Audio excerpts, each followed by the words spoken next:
Good evening, ladies and gentlemen, dear guests. My name is Selcan Şanlı. I am Consul General of Turkey in Chicago. It is such a great pleasure and honor for me to be here with you today as we are about to listen to a very interesting lecture. I thank you all for being with us today. I would like to thank Mr. Halit Bulut, Director of the Yunus Emre Turkish Cultural Institute in Washington, D.C., who initiated the idea of organizing a lecture series in the U.S. to present the progress made at the site of Gobeklitepe.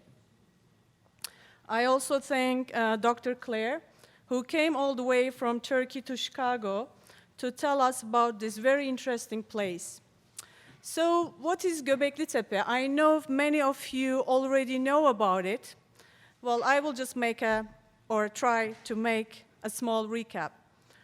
We call it the 0 point in time, the oldest settlement in the world that changed the history of humanity. It's an archaeological site that has been inscribed on UNESCO's World Heritage List.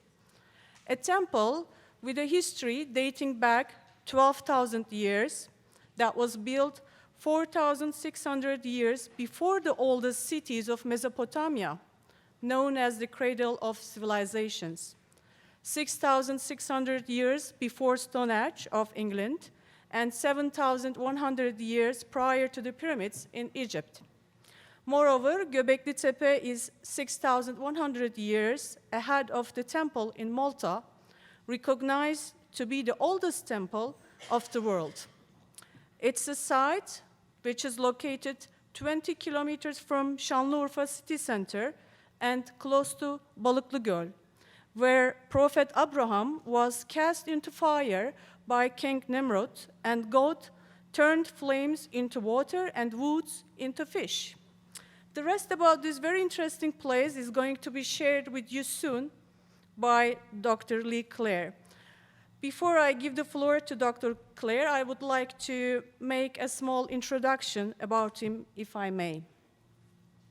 Dr. Clare is currently the coordinator of research and fieldwork at Gobeklitepe.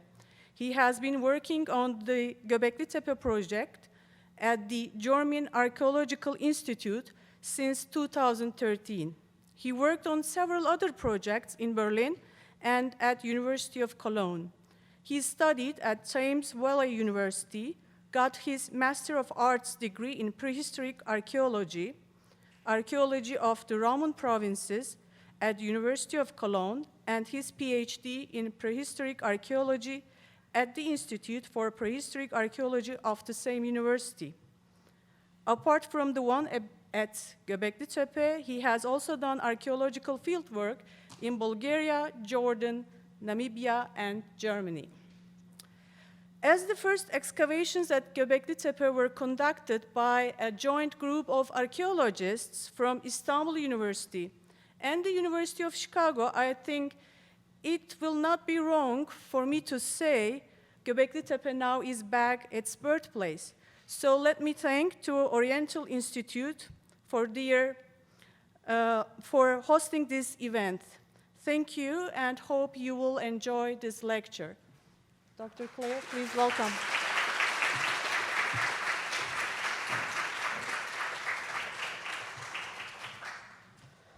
Okay, well, thank you very much for the kind introduction and for all your hospitality since I've arrived in Chicago. I mentioned to a few people just now that I'm a bit jet-lagged, so please bear with me. I'll do my best for you.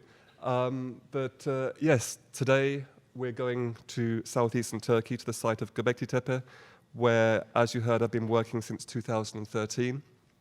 And things have changed. You heard a few terms mentioned there, the 0 point in time, often referred to as ground zero as well in some publications. The world's first temples. These are all terms that, are, for me, they're a little bit difficult. I prefer to keep things a little more neutral and refer to them as buildings, special buildings. I don't refer to the site as a sanctuary or a religious place. But I think you'll see why when I present these results. So, as I say, things are changing, but it doesn't mean the site is any less important than it was previously. In fact, it's more so. And that's obviously can be seen in the recent inscription on the UNESCO World Heritage List in 2018, last year's Gobeklitepe year, which kept me very busy, and the whole team, in fact, very busy. And of course, I have to, at the beginning, also, say I'm here for a whole team. I'm not here for myself.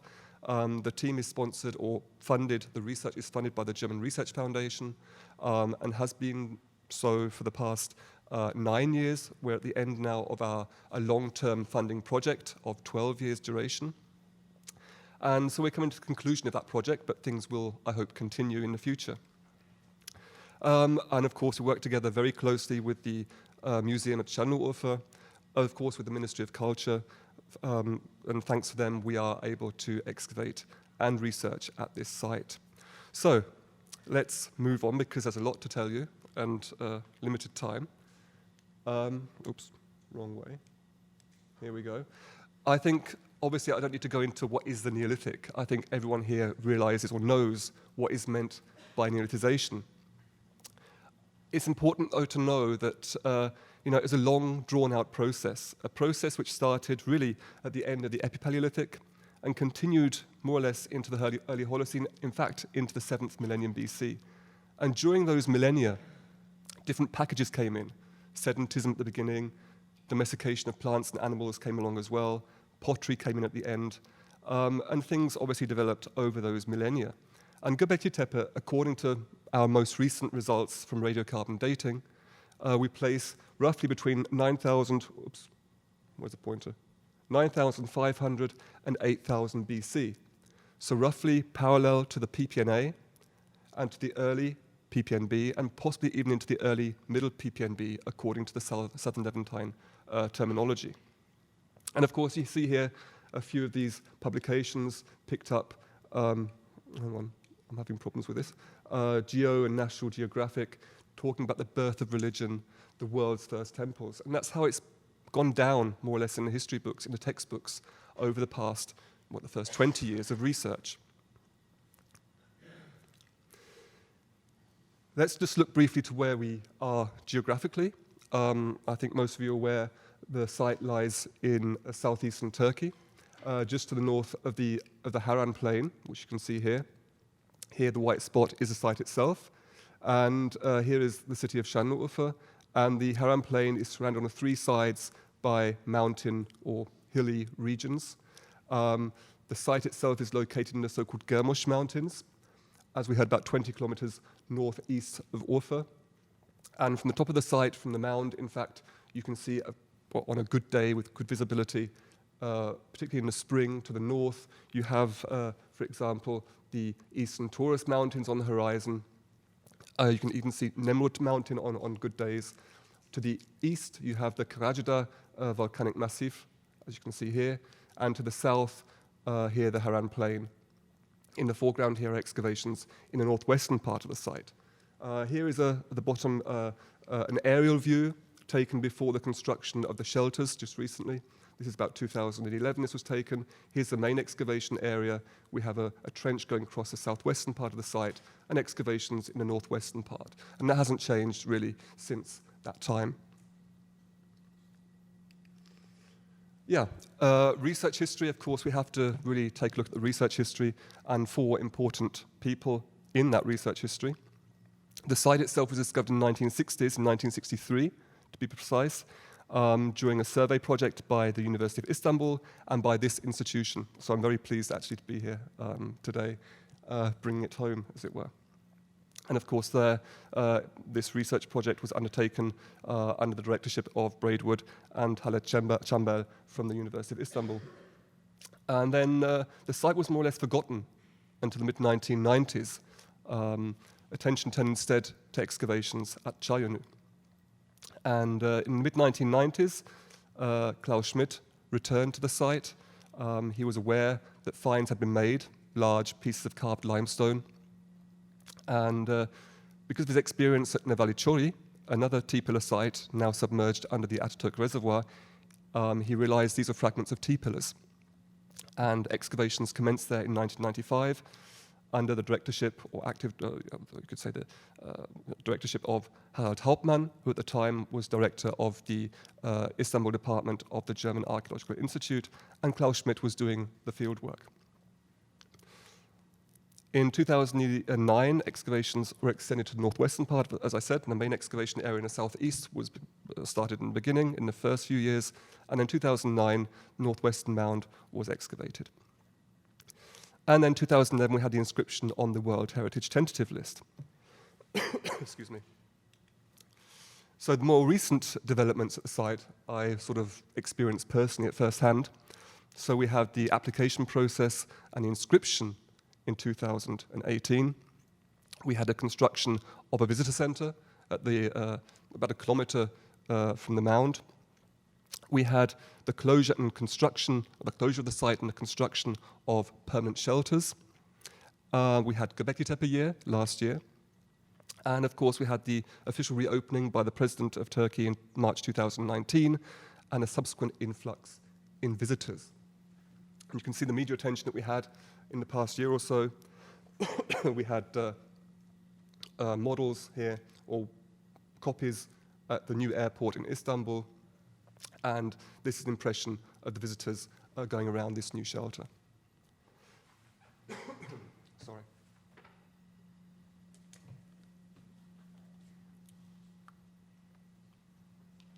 Okay. And then, of course, just a brief word on the inscription in 2018. The site itself is comprised of a first-degree archaeological area comprised of 126 hectares, surrounded by a third-degree area of a further 461 hectares. It's been inscribed on 3 criteria, 1, 2, and 4, as a masterpiece of creative human genius, an important interchange of human values over a span of time, and as an outstanding example of a type of building. Fortunately, I say fortunately, prior to the inscription, we were able to amend various phrases from the inscription document, including the world's first temples and the birthplace of religion, because by that time we had new results coming in from new excavations. This is then a view of the visitor center. You can see here in the background is the mound itself with the 2 new shelters, about a 1 kilometer long pathway or roadway for the shuttle buses. Here's a shuttle bus stop for the visitors. Here's the car park for the coaches, etc., as they arrive. Here is a restaurant and a souvenir shop. And over here we have an information center, which we, of course, have been involved with together with Dorsch Group, the official sponsor of the site. So we were responsible also for the information in the information center. So it's all up to date. And it's very modern. You can see here lots of swipe screens, and we have a 180-degree video experience for those that are into that sort of thing. Very loud, and lots of drumming. And over here we have a timeline and exhibits, not real exhibits, they stay in the museum, but we have copies there, and we have up-to-date information, as I say, which we can change regularly because of the modern technology, if it's working. Then here's a brief on the construction of that information center. Actually, of course, we are in the buffer zone in this area, so a survey was necessary beforehand. And it's very interesting, in this area, we have a basalt, area of basalt. It's all limestone, actually, and just a kilometer away from the site to the west, we have this wonderful area of basalt. And of course, that's where they're getting their grinding stones from. They're actually quarrying this area. And we did find some tentative sort of documentation in the archaeology on this plateau of quarrying activities. So well worth looking. So it's actually one of the few sites in this region with this material, basalt, more or less on the doorstep. And there we have the 2 new shelters. As I say, we have the first one over here, which is accessible to the visitors as they come around. They can walk around and see the site, the main excavation area, from all angles, as it were. And this second shelter will be made available to the public at some point, but at the moment it serves us as laboratory conditions for excavations in this part of the site. And you can see quite nicely how the visitors walk around. They follow this path. They go around the main excavation area. They can go up to the wish tree, walk around, get a good view of the northwestern part of the site, and then walk past the northwestern area and down and out. Typically, sort of half an hour visitor duration for these visits. Okay, and of course, when this was being done, it did we had to be quite flexible with our excavations. We were obviously, it was important that the foundations of these shelters were not drilled for the archaeology, which meant we had to do a lot of deep soundings where the anchors for these legs of the shelters were actually embedded. And that's where these new results were coming from, that I'm going to show you in just a few moments. Yeah, here's a view of how it was during the construction process. It was quite nerve-wracking at times, especially when they were drilling the foundations, and we had the helter-skelter, the roller coaster sort of construction going in here. So it was hard work. We have to be honest, but it's been quite worth it.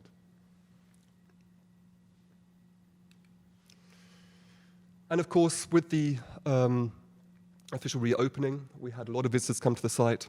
Last year, 2019, we made spot number 8 in the top 10 of most visited sites in Turkey, with over 400,000 people.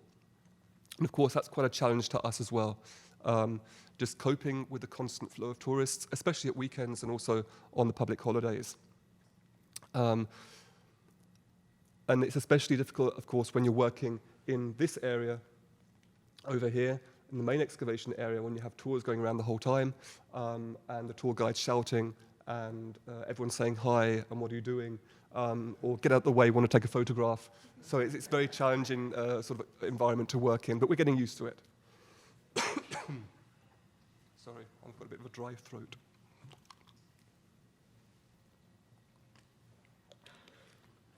Okay, let's move on. And here you can see the site from the west. Then we have the tell at the top here, the mound. And then in the foreground, in the middle ground, we have here the basalt area with the new information center. And of course, the landscape is still pretty much barren. It has been for a long time. But of course, in a Neolithic, it would have looked a little bit different. I'll come to that in just a few moments. Okay, so far, a total of 8 of these special buildings have been discovered, labeled A to H in the order of their discovery, more or less. So building A, the first discovered in 1995, up to building H in 2010. Building E is sort of out of sync here. It was actually discovered in 1995, but wasn't recognized as the foundations of one of these special buildings at the time. And only after the discovery of C and D was it realized that this was also a special building, or the remains of a special building. So here's the main excavation area. So we have, here we have A down here, B, C, D, and over here we have G. The others are spotted, dotted around the site. So here's the old shelter, the wooden shelter from 2011. And we have, 13, sorry. And then we have, let's say, A, B, C, and D and G over here. We have F up here on the southwest mound. E down here, the foundations of the prehistoric monument. And H up here in the northwestern part of the site. There are many others under the ground, not excavated yet. In literature, it's often stated there are 20. I can't count 20 here, but what we do have is a large number of anomalies in the georadar. Now, this georadar was undertaken in 2013. And the thing is, since then, of course, there are excavations undertaken in the northwestern part of the site where building H was discovered. And as you can, you can't actually see it here, but H, building H, the building itself does not tally with the anomalies we see here in the georadar. Now, this is a bit suspicious. Perhaps we're not deep enough. Perhaps it's going to come later on. But I think we have to be cautious here when translating or interpreting these anomalies. It could well be that we're seeing, I don't know, something in the limestone rock surface, perhaps quarrying, or something like that, or something natural. We have to be very careful. But that said, if these are the shadows of, or the anomalies of further special buildings, then we have to realize that this one over here in the center would be quite large. This C is 30 meters in diameter, which would make this one over here 60 meters in diameter. Of course, there's only one way of finding out, and that's by excavating.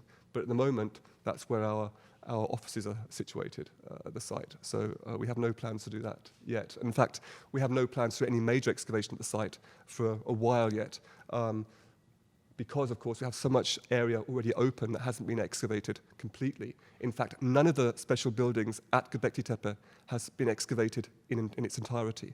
So I think the most important thing for us to do in the future is to finish at least one building. So what are these special buildings, these monumental buildings, or as they're often referred to in the literature as temples? What are they? What are the characteristics? Firstly, they generally have a round oval ground plan, as you can see here on this is building D, perhaps the best preserved of the buildings. At the center, there are two larger freestanding T-shaped pillars, and these can be up to 5.5 meters in height. And they're surrounded by 12, I say 12, it could be more or less. As I say, we haven't excavated a building in its entirety, so there could be more. But around a dozen, we could say, T-shaped monoliths, a bit smaller in size, 2.5 to 3 meters in height. And these pillars were never freestanding. They're actually embedded within the walls themselves. So, there are actually layers of walling underneath the pillars. So they left slots in the walls and they pushed the pillars in. So it's never a freestanding circle like at Stonehenge, for example. It was a building. They are buildings, and they were probably actually also roofed over. Indications being that the pillars, or the T-pillars, the central T-pillars, freestanding T-pillars, would never have actually held up vertical. They have very shallow foundations in these podests, which you can see there carved from the natural plateau.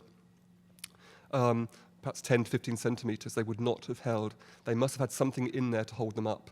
And one of our ideas is that the roof could have been, or these T-pillars could have been held up by the weight of a roof. Another indication is that the T-pillars in the circle, they are more or less, give or take 10, 15 centimeters, also at the same elevation, which would also speak for a flat surface. So in fact, we don't know what the roof would have looked like, but we think at least it would have been roofed, or they would have been roofed over. These T-shaped pillars are not all decorated. The majority are actually undecorated, but a few of them are decorated. And perhaps the best known are these, the two central pillars, or the two freestanding pillars from building D. And of course, they are human representations. You can see that quite clearly here. We have the hands resting on the stomach. We have a belt with a belt buckle, and we have a loincloth here of fox fur. And the belt continues round the sides, and on the side here we have the arms coming up and the elbow. We have these lateral bands here, often interpreted as stoa, so a garment. And what you can't see also is a necklace being under the chin of the T-pillar person.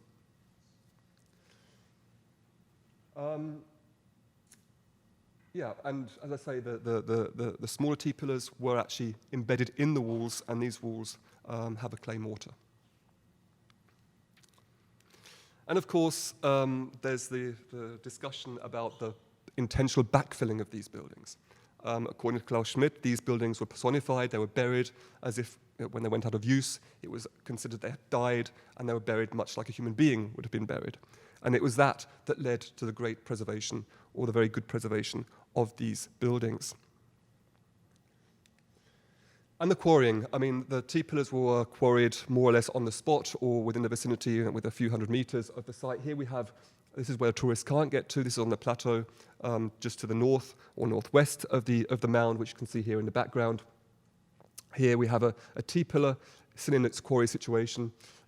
Here at the front here, further material has been removed, but this one has been left. In fact, if it had been erected upright, it would have been the tallest of the pillars, around 7 meters in height. There are also negatives of quarrying in the plateau. Here we can see a good example with these sort of, what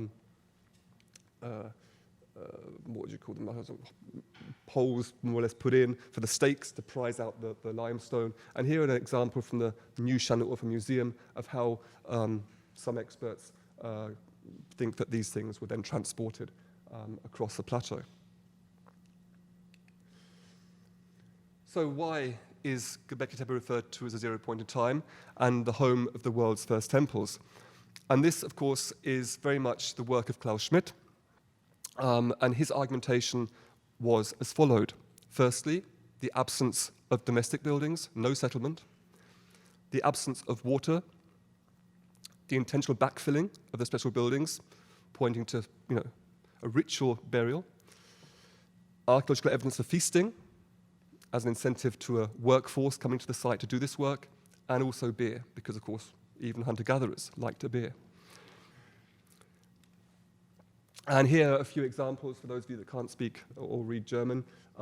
This would be an example here. Klaus writes that what else could it be? It can't be a settlement. These are not domestic buildings. They are much more elaborate to be interpreted as something so mundane as that. Then we have here the water. There isn't any water. He knew, of course, that we have these cisterns at the site, but there was never any good evidence that these were Neolithic in date, but we've managed that recently. But he said that would not have been enough to provide enough water for a community. And then, of course, we have the burial of the buildings, where he said that the material came from the limestone rubble from the quarries nearby, and that the large amounts of animal bones found in this rubble was from the more or less the feasting which brought in the people to undertake this burial, because of course the material needed, you can see it here, this is what we have to excavate through, is an immense amount, and it's very hard to excavate. And he said all of this with his animal bones was evidence for this material being brought in from the plateau, from the quarrying areas, feasting taking place, and the buildings being buried. And of course, the collective work events, as I mentioned. But how are things now? Well, let's take a look at the domestic buildings, because we have some. This is perhaps one of the most important new discoveries at the site. This is the northwestern part of the site, where the second new shelter has been built. Now you can see here, let's go on to the next one, because this is photographs. So we go on to the next one, you can see the drawing. So here is building H.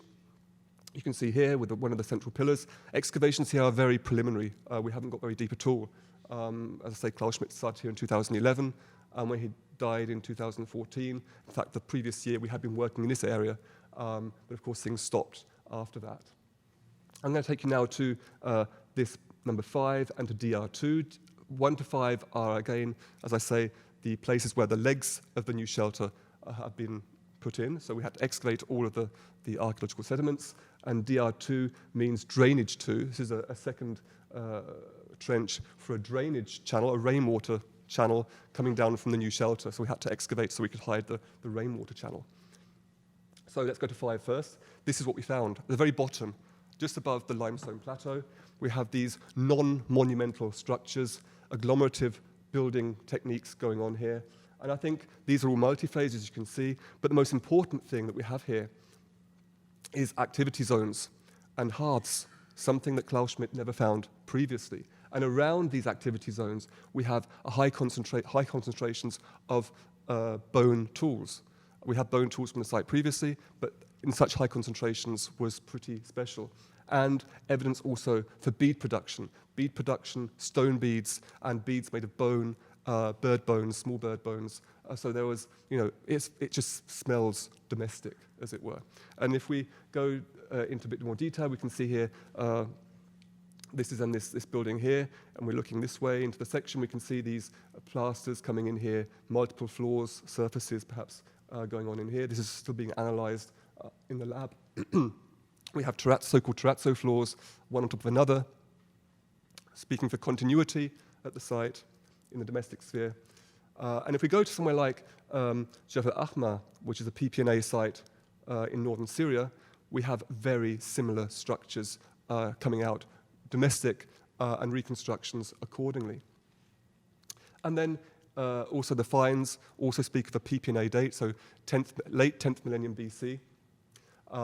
We have Jordan Valley or Tel Carmel points, as you can see here, and so-called El Kiam points also from this area. And above these excavations, we also have radiocarbon dates, which also place the overlying sediments in the PPNA as well. So this is definitely PPNA, if not earlier, perhaps even Younger Dryas, if we're lucky. So we have samples in the lab. We're waiting for those to be analyzed. And here's drainage too. You can see here the excavations going on. Here's the new shelter. And here's our drainage channel going down, 40 meters long, 1 meter wide, and a tank area at the bottom. And there we got this come out. We're just a few meters, perhaps 10, 20 meters from the area that I just showed you. And we have several structures here, all very similar, domestic looking. We have, I say, 8 architectural structures, which you can see here again. We have foundations more or less above the bedrock. We have hearths, and we have middens. And this is all very domestic. And one thing that's often forgotten are the rectangular buildings. Now, rectangular buildings are, you can see here on the right-hand side, are more or less all around. Here's the special buildings in the middle. And on the slopes, they're in a dip, in a depression. And on the slopes of the mound surrounding it, we have these rectangular buildings. And these buildings are often forgotten. But what we have here is a PPNB, or PPNB buildings, because we know that one of the changes from PPNA to PPNB was a transition from round to rectangular buildings. They more or less discovered the corner, as it were, at this time. And one of the nice things that we have at Gobeklitepe now, from new excavations in where the red box is, up here, just north of D, there was a building, so-called Taschentemple, or the bag temple by Klaus Schmidt. It's where the workmen put their bags for the lunch break. And it wasn't fully excavated, so we removed the last 30 centimeters or so of sediments in this building, and we found something quite remarkable. We found in this rectangular building, we found underlying it a round plaster floor, or more or less round. And if you look closely, the building itself has been modified from round into rectangular. So we have at the site this transition from round to rectangular buildings, which is more or less synonymous with this, or it's one of the things that we associate with this transition from PPNA to PPNB in the first half of the 9th millennium BC. So that's very nice to see. And of course, we had look at the lithics in these buildings. Our poor PhD student, Yunus, took on that task. He did half of that. And in this one half of fill, it wasn't much, he had over 23,000 chipped stones. So quite a bit of material. Indicative, obviously, for on-site napping. We've got all the different parts of the chaîne opératoire, so everything from the preparation of the cores to the blanks, etc., etc.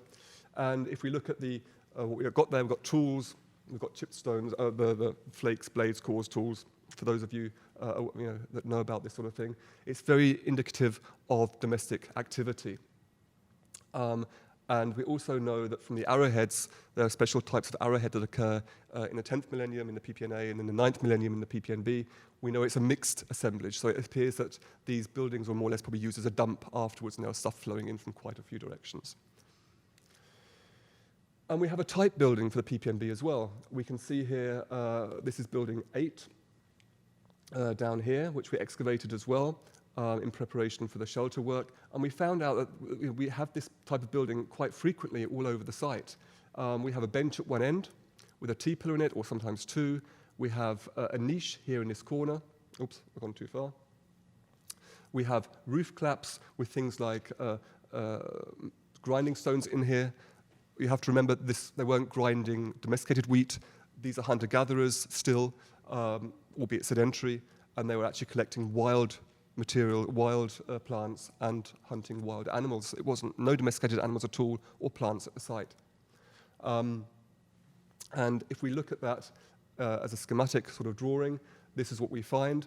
They were probably entered, or we think, or we know from building 8, that there is evidence of an upper story, or a roof, that these so-called portal stones, you can see here, on this side were probably used to enter the buildings. There's no ground floor entrance. Perhaps in combination with a niche, we don't know. But what we're seeing here, and Klaus Schmidt in one or two articles said that these are also ritual buildings, so-called temples, but we now think that these were part of a PPNB settlement. So Gobeklitepe is not only settled in the PPNA, but by the PPNB, by 9th millennium BC, we have a very much flourishing settlement. And the fact that these are domestic, we have further evidence. We have our first proper burial. And the burial came out in another drainage channel for building, for the shelter over the main excavation area. We had another 40-meter long or 30-meter long channel, 1 meter wide, and slap bang in the middle, we hit a rectangular building, and in the plaster floor of that building, we had like a kidney-shaped pit. And we thought, oh. And we were right. It was a big O, because we hit our first burial. And quite typically for the period, it's a subfloor burial in a rectangular building.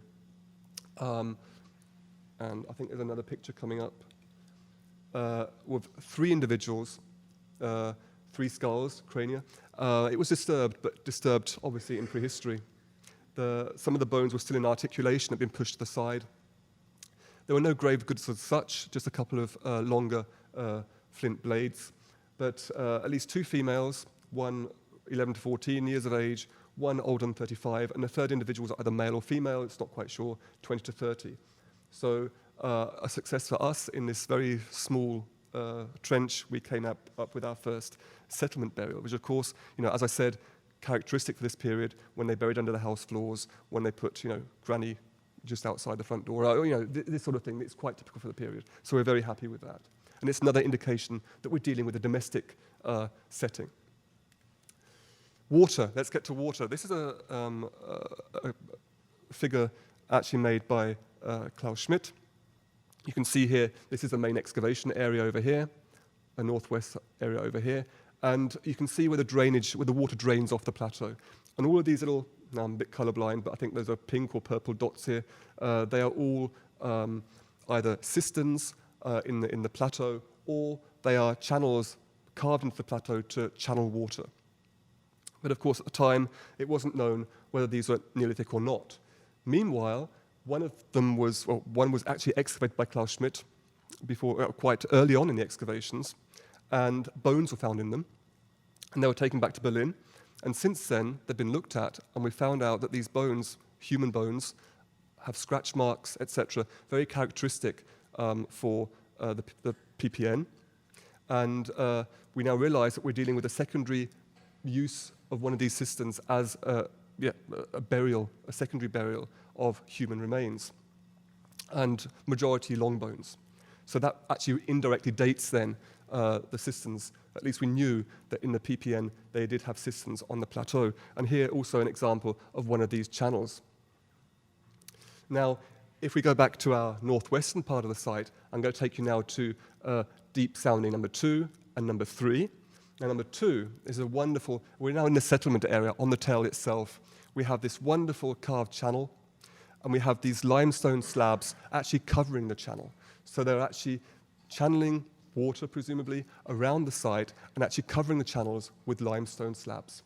Now, quite interesting is then our deep sounding number 5. This is then deep sounding, this is then this channel, and over here in this trench, this is K1055.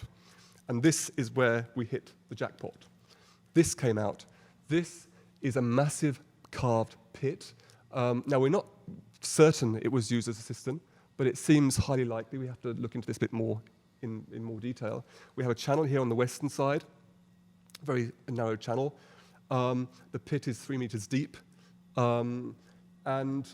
This wall here, it looks like a wall. It's actually ballast, and it's holding down these large limestone slabs. The ballast has been removed from this area. And interestingly, these slabs, they are forming the first 3 or 4 courses of a corbelled roof. So one of these, and this would be the earliest evidence we have from anywhere of corbelled roofing. You know it later from Ireland, for example, and from the tombs. But this would be a very early example of corbelled roofing. We don't know if it went all the way over, or whether it's just the first 3 or 4 courses and a flat roof. We just don't know.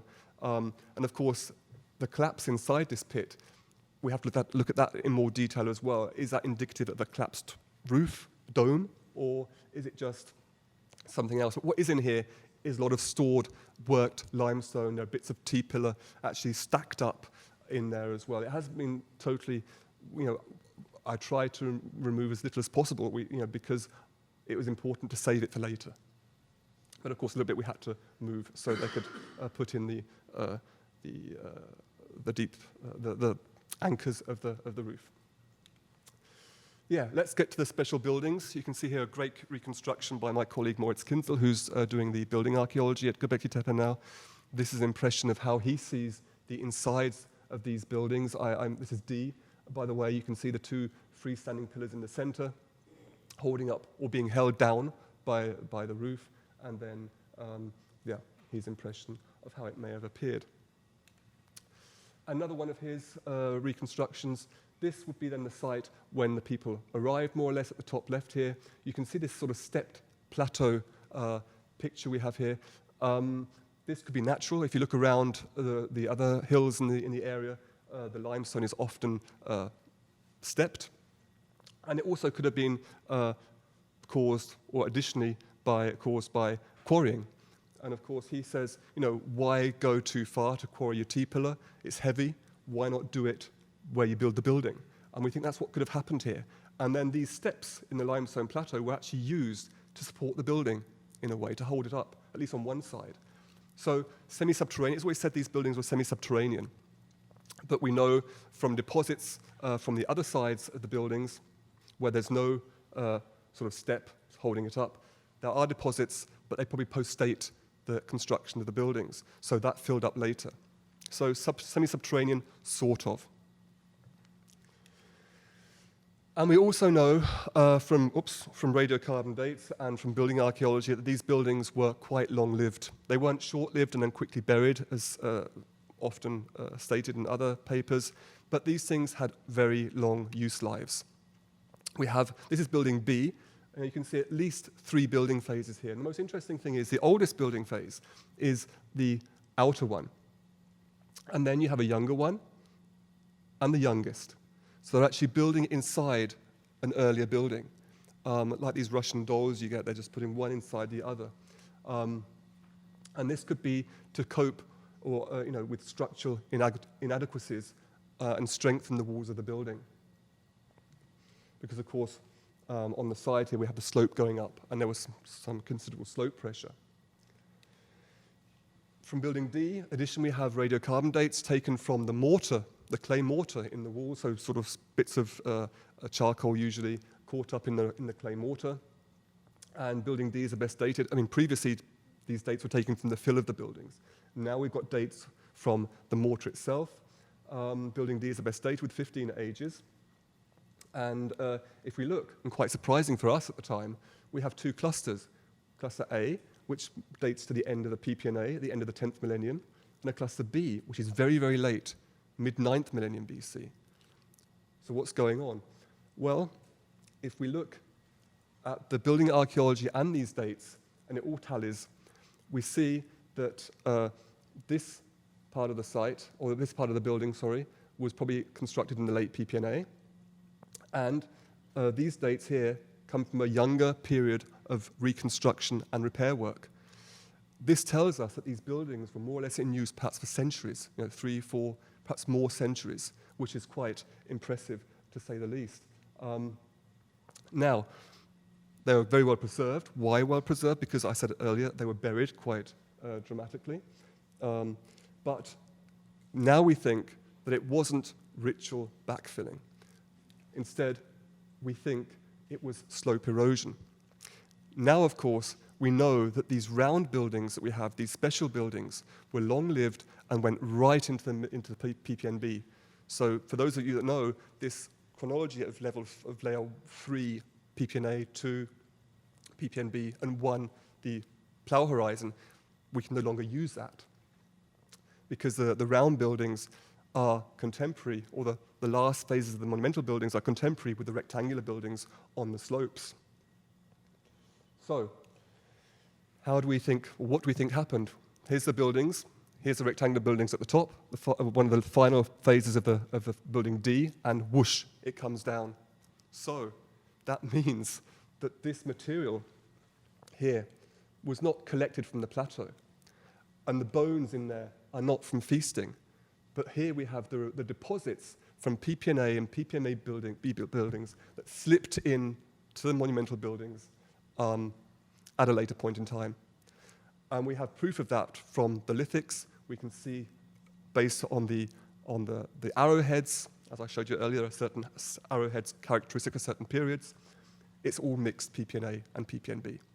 Okay, so that left us with a bit of a problem when we realized this, especially for our colleagues working on the archaeobiology, on the animal remains, who always thought that they're dealing with PPNA deposits.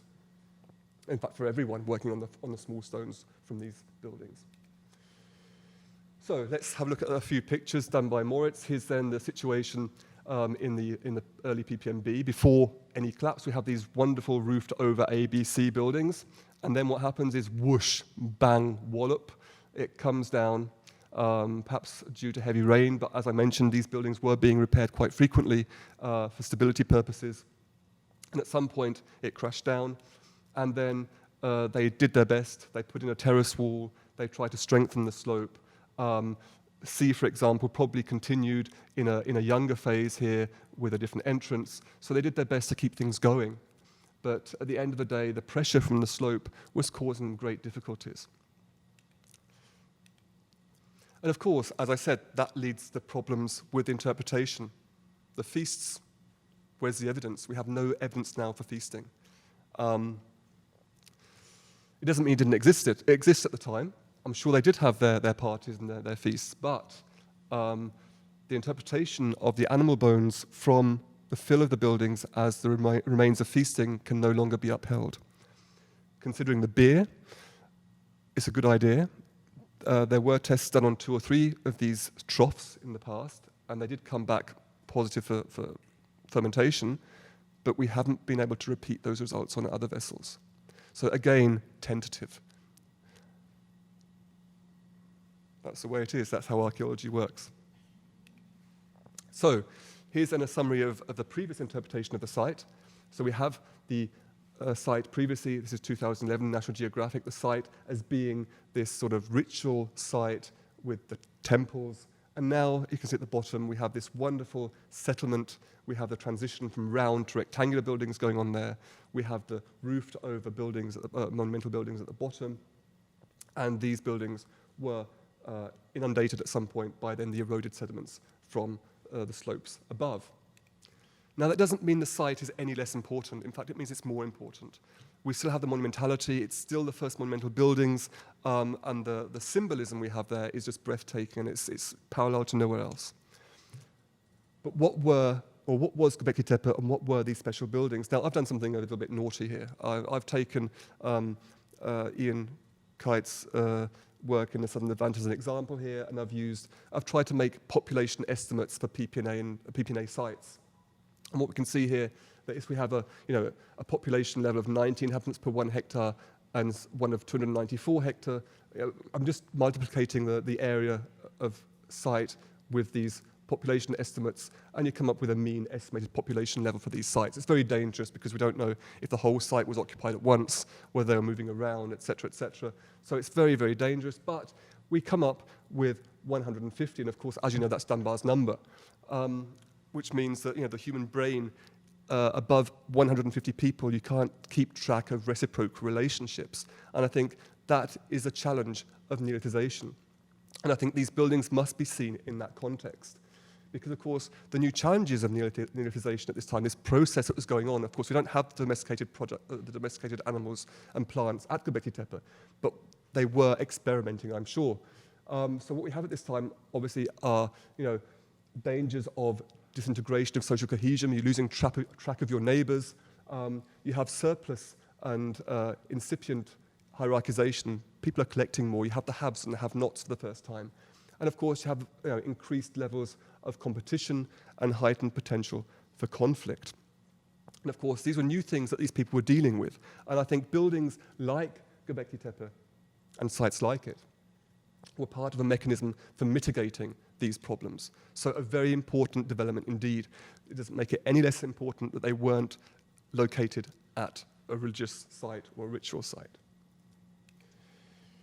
That's underlined perhaps by recent work on the human bones. We have here this is an article from a few years back in Science Advances, where we had these wonderful grooved pieces of skull with these small drill holes.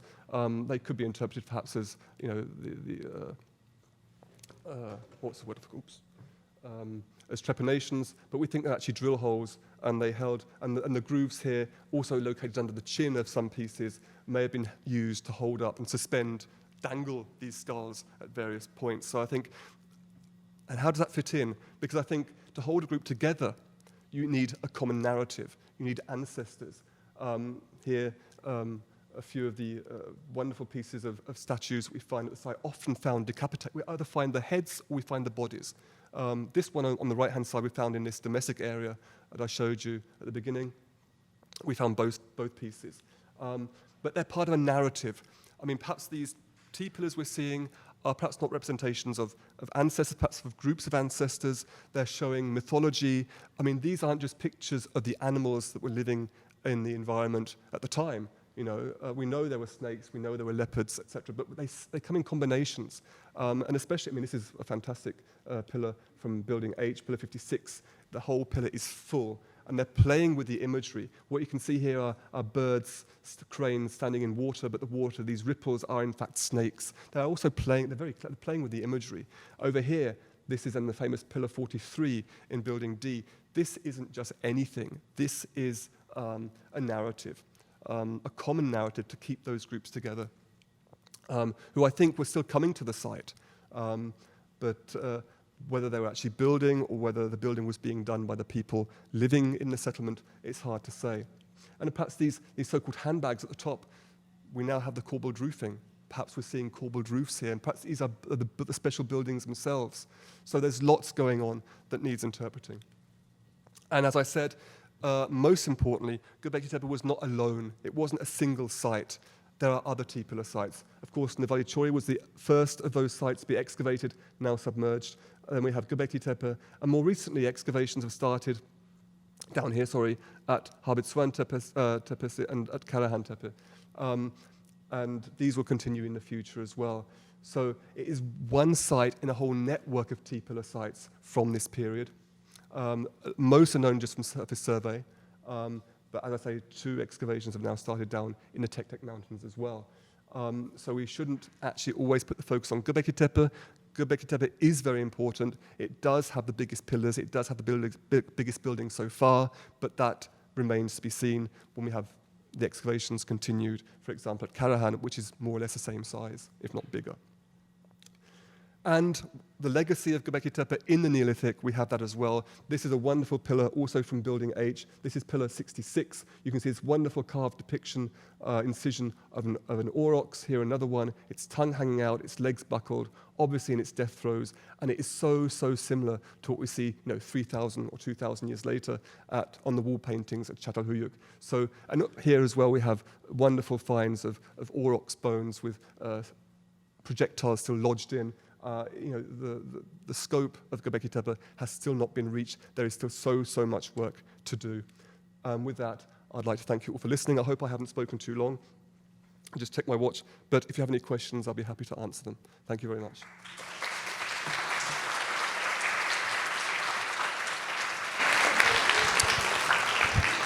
We have a microphone so that the speaker and the audience can hear your questions. So does anyone have any questions?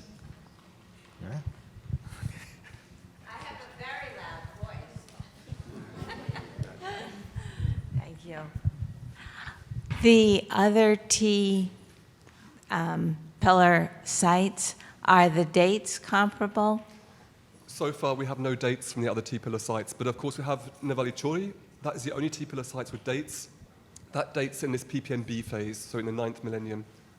It doesn't go any older than that, as far as we know, but it's now submerged. But I think it's PPNB. That's the evidence we have. Thank you very much. That was a fantastic talk, and the new interpretations of the site are very exciting, I have to say.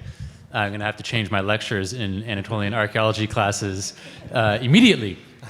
I have two questions that are closely related. I appreciate the new chronological understanding of the infilling of this, what you call the special buildings and so on, and how they start PPNA, but in fact continue in use, as we can see in the radiocarbon, through the PPNB, and therefore are contemporary with the PPNB square houses above them. Yeah.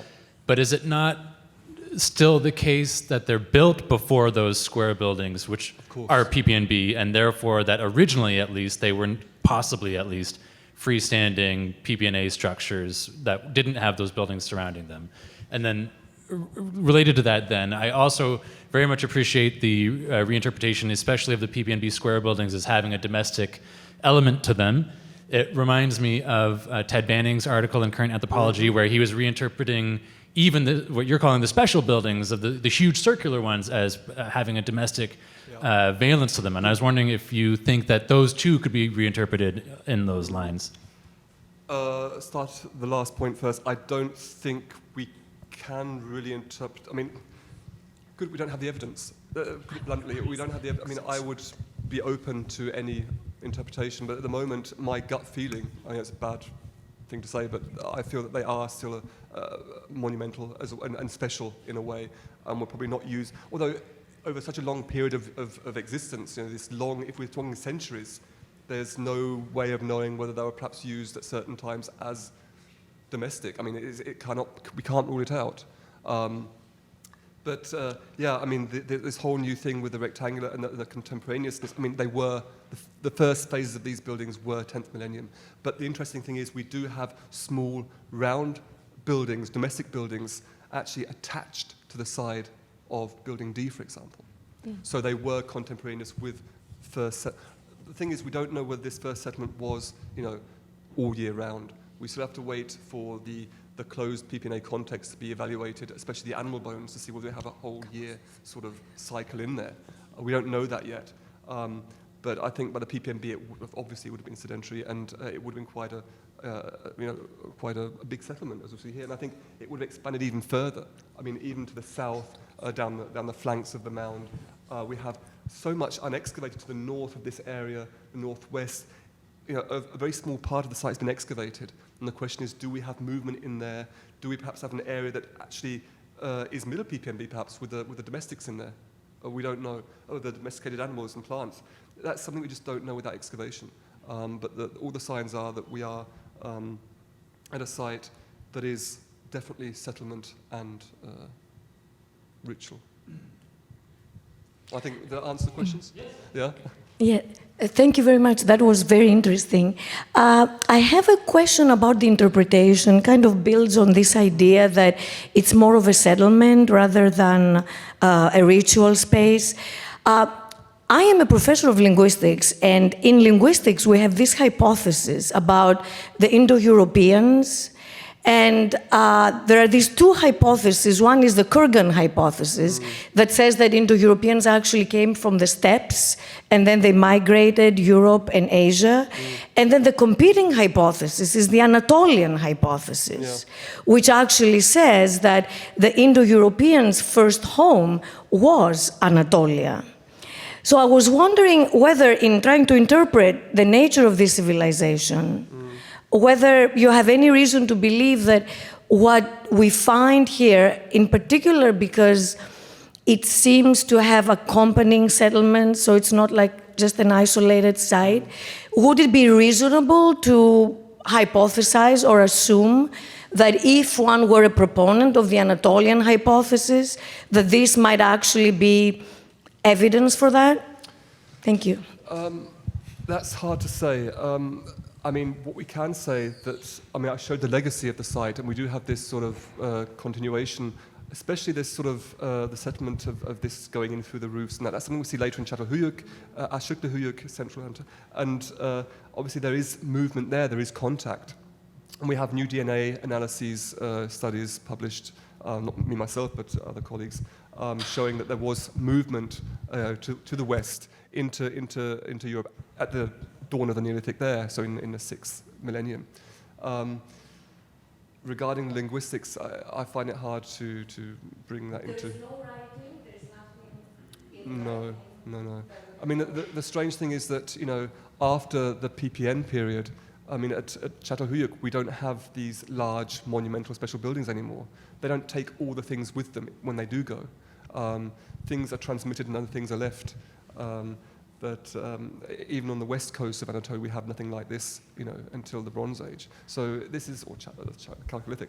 But I mean, this is. But one, as a follow-up, one could look at, because we have like old Hittite texts, you know, like Indo-European, Yeah. we can actually look at the words that, you know, occur in those vocabularies in the text that we have, and see the kinds of objects that are pictured in what we see here. Yeah. And maybe, I mean, Hittites arrived very late. Yeah, sure. Compared to the time frame that you said here, but it is quite possible that we're dealing with some major civilization that, with the absence of any linguistic evidence, it would be very difficult. But Yeah. on the other hand, you know, the evidence for the Kurgan hypothesis is Yeah. also not based on particular writings. So. Yeah, it's true. I mean, all I can say is that I think this is very old. I mean, it is old itself, but I think the symbolism and the narratives we're seeing here are even older. I think we're seeing here for the first, and this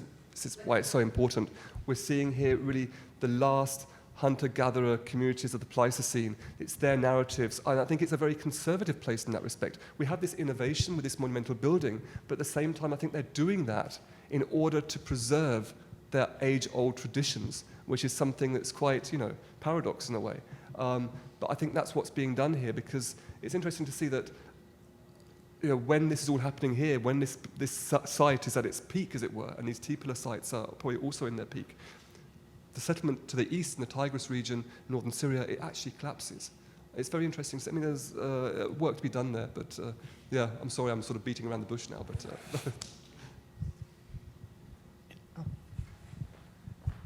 Yeah, thank you for this very interesting lecture. My name is Wolfgang Mössing. I'm the German Consul General, and I'm very happy with my colleague from Turkey that you presented such a place of international cooperation, because it's Germans, Turkish, American, and maybe many other researchers from all over the world, because it's such an important site. Can I just ask you now for kind of the current situation? Does the proximity to the conflict with Syria pose any problems for your work on the one hand? And is the international cooperation still going on that well as it did the last kind of decades?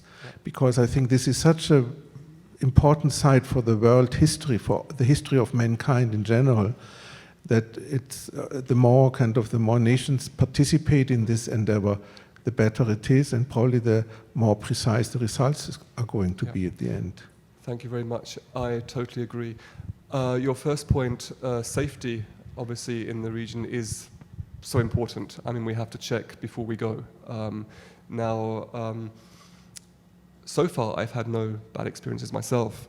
We were there the whole, 2014, 15, when things got very bad, just over the border. We were still actually working, and in Orfa itself, it was quite quiet. Of course, you had the jets passing over and various things, and you saw the trucks on the roads. But we were okay, and I've never felt in danger in Orfa. And of course, that doesn't mean that everyone should go. I mean, I'm in my function, I have to say, please check with your consul, with your nation's regulations regarding travel to the area. But I've never had any problems. Regarding the cooperation continues. We're very, very happy. We have great cooperation partners in Turkey, with the Ministry of Culture, with the Şanlıurfa Museum, with the Istanbul University. We have students from various institutions in Turkey, from METU, Koç. I mean, we have so many cooperation partners. We are an international team. That we have, obviously, the Germans, we have the Turks, we have, well, I'm British, and meanwhile also German because of various obvious reasons. So we have cooperations also with American teams for the Obsidian, for example. So Canadian, sorry.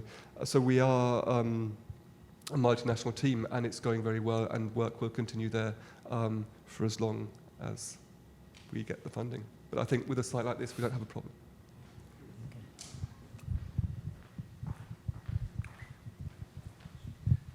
When I looked at this representative picture, I kind of became curious about the landscape. I could imagine that this place was like covered with trees and forests back then. And did that have any influence on how these people settled? Yeah, I mean, the area at the time, today it's very barren. You know, that's from centuries of, you know, overgrazing, and now, of course, we have the fields and the irrigation coming in. But in the Neolithic, it would have been quite different. From the results that we have, and we're having more research done by a team of geographers from the Freie Universität in Berlin. They're doing some coring at the moment. But what we can say is at the time, we were dealing with an open woodland with wild almond, pistachio. We had areas of water because we have things like aurochs and wild boar. We have the most important quarry, the most important source of meat for these people was a gazelle. So there have been herds of gazelle roaming around. I think one of the reasons that people would have settled here, one of the reasons, would be the wonderful view over that sort of landscape. From up there, they could see the herds moving, possibly. They could keep track of who was moving where and who was doing what. And for that reason. So it would have looked a lot different then than it does today. That's correct. So from what I understand, you said that the special monolith structures predated the evidence for domestic settlement around, and I was wondering if you think there's a possibility that the people who built the monoliths and the settlers would be different peoples. Are there sort of similarities between the construction? Or yeah, I mean, they would have been the same people. Oh, well, it's hard to say over a long period of time, like 1,500 years of occupation, but I think the people that built the monuments were obviously the ones that were living there as well, perhaps joined by others. But there's no indication that we're dealing with different groups as such. I mean, the symbolism we have at Gobeklitepe, you know, you have snakes are very common, and we do find that on small finds, you know, small plaquettes and various things, groove stones from sites in further east in the Tigris region in northern Syria. So this, which led Klaus Schmidt to call it a cultic ritual community, and they, of course, did have a lot of contact. But I think, you know, the buildings would have been constructed by the same people. What I forgot to say is that, you know, they were recycling a lot. They were actually using the stones from old buildings in new buildings. They were taking the T-pillars. Why carve a new T-pillar if you've got a perfectly good one in the previous phase? In building H, we have, you know, holes where they've actually pulled out T-pillars to use in a later phase. So there's a lot of recycling going on. Later on, they're also using, you know, bits of grinding stone and various things in their buildings. And yes, they were hunter-gatherers. There is no evidence of domesticated animals or plants at the site so far. So they were sedentary hunter-gatherers. Yeah.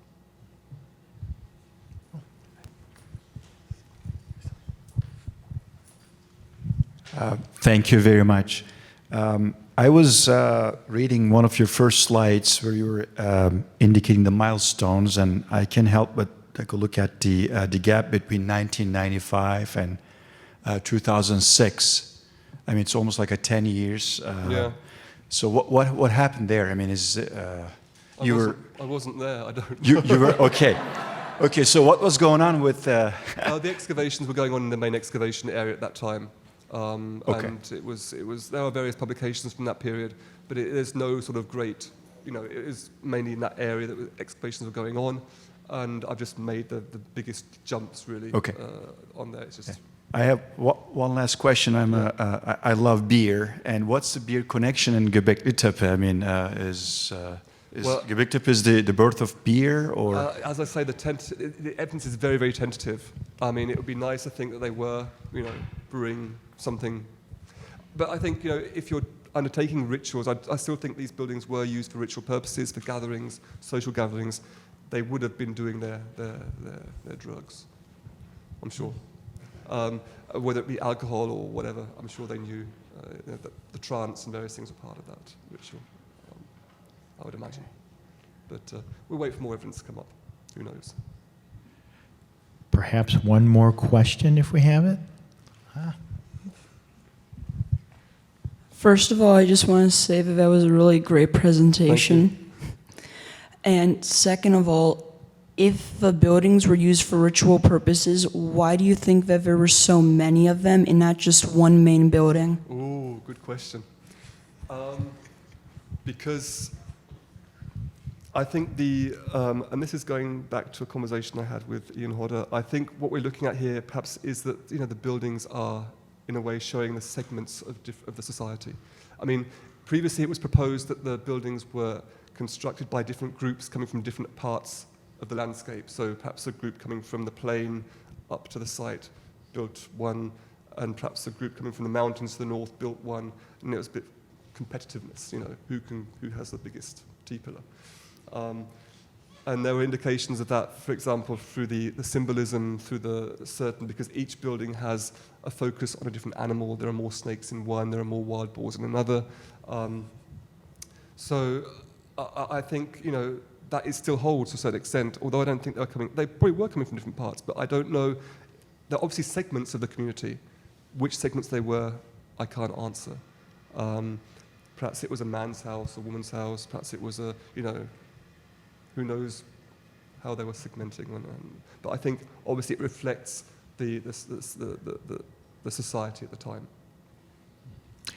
Well, let us thank Dr. Clare and the Turkish consulate for this wonderful presentation. Thank you.